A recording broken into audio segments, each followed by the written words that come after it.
Shugaban cocin Angilika ta Najeriya ya kai ziyara ga gwamna Nasiru El-Rufa'i na jihar Kaduna. Jama'a barkamu da warhaka, barkamu da sake saduwa da ku a sashen rahotanni wanda ke kawo muku al'amura da suka shafi nan gida Najeriya, Afirka da ma duniya baki daya. Idan wannan ne zuwanka na farko izuwa wannan channel, kar ka manta da danna subscribe da kuma ƙararrawa wanda hakan ba zai ɗauki ka wani lokaci mai tsayi ba, kuma ka sani a kyauta ake danna subscribe. Da fatan zaka danna mana subscribe. Mun gode. Ga kanin labaran kamar haka. Gwamna Nasiru El-Rufa'i na jihar Kaduna ya zanta da shugaban cocin Angilika ta Nigeria, Reverend Harry Ndukuba, wanda ya shugabanci wakilai zuwa gidan gwamnatin. Ya ce manyan masu assasa rikici su ne wasu malamai da ke amfani da damar da suka samu wurin haɗa fitina a maimakon addini.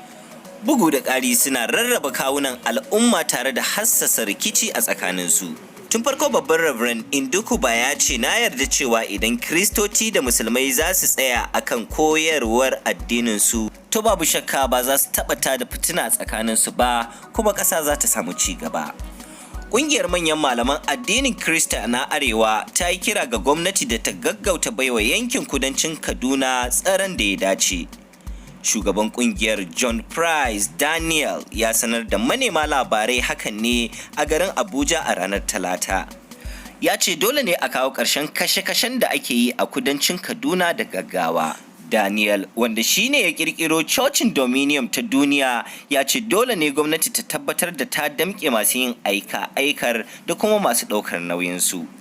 Da haka muka zo ƙarshen wannan rahoto.